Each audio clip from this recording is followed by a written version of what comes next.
So ito na po mga ka-farmers yung tanim kong Suprema Gold na nagkakaedad na po ngayon na 80 days. So bali December 10 ko pa kasi ito itinanim. So bali ngayong March 10 na siya na 90 days.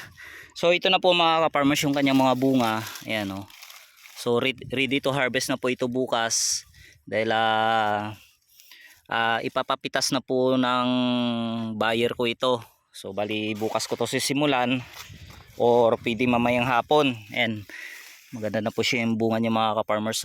So yung variety niya po ay Suprema Gold.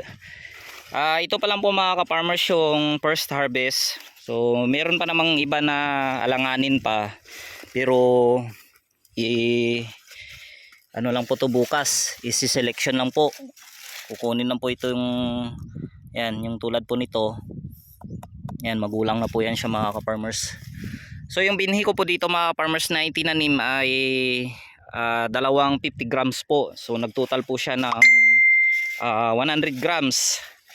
So iwan ko lang kung kaya ba natin dito kumuha ng kalahating tinulada o mahigit pa. So sa mga nakaranas po na magtanim ng binhi na dalawang lata po na 50 grams, so kung nakaranas din po kayo mga ka-farmers na makapitas ng kalahating tinulada sa dalawang lata na 50 grams. So first time ko lang kasi mga ka-farmers na gumanda po yung kalabasa ko sa ngayon, dahil dati po na unang subok ko po na tanim dyan sa tinamnan ko po ng mais. Yan po dati nung nakaraang taon yung kalabasa ko na Suprema F1 lang yung binhi. So nasa din yun, 100 grams din po yung binhi ko. Kaya lang ilang kilo lang po yung nakuha ko dahil po binagyo po yun at nasira po yung, so bali parang tumigas po yung kanyang yung lupa. So ito po naman yung pinagtamnan ko ngayon, nilantrip ko po ito ng maayos.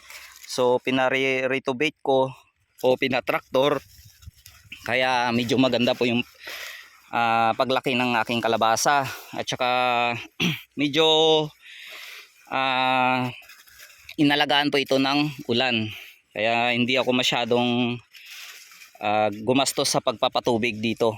So magaganda po yung bunga niya mga ka-farmers. Ayan, bali hindi po to yung kilo niya, mga 3 kilos or 2.5.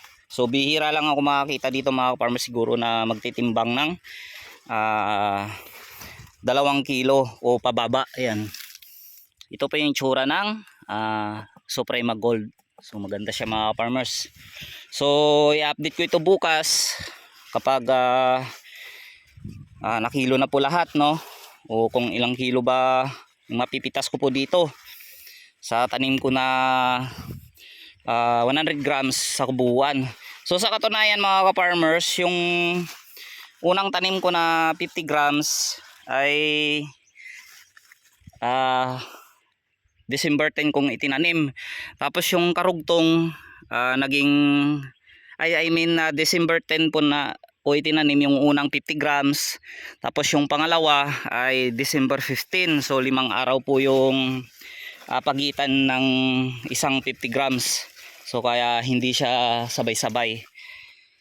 Dahil nahuli po, dumating po kasi yung binhi ko, dahil in order ko po yan sa Shopee.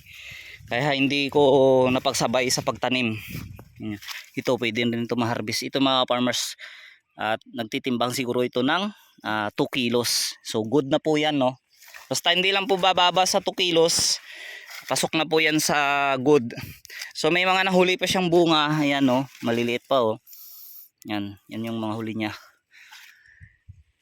So maliit lang pong area to mga ka-farmers na tinamnan ko po ng kalabasa, dahil unang subok ko po na ganito po gumanda po yung aking tanim, no? Kasi sa mga nakaraang kong tanim na kalabasa, mahina lang po siya mga ka-farmers, no? So ito sa awa ng Diyos mga ka-farmers, no, gumanda yung cropping ko sa kalabasa.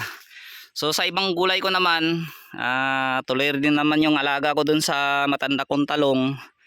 At saka may tanim pa ako dun na ampalaya. So wala pa siyang balag. So lalagyan ko pa. So yung mais ko naman na purple, malapit na po yan mga ka-farmers maubos. Siguro dalawang harvest na lang yan, ubos na po yan. Siguro makakakuha pa ako siguro dyan ng 300 to 400 kilos pa. Dahil masyadong mainit na po yung panahon dito mga ka-farmers, kaya hirap na din po sa patubig. So yung natira ko dyan na sili, so tuloy pa rin naman sa pagdilig-dilig yung pag-aalaga ko kahit medyo mababa na po yung presyo. Importante kasi may income po tayo kahit papano. So yun lang po mga ka-farmers, i-update ko na lang po kayo dito sa tanim kong kalabasa. So kung ilang kilo ba yung kayang ma-harvest bukas, no? Unang harvest pa lang. So yun na po.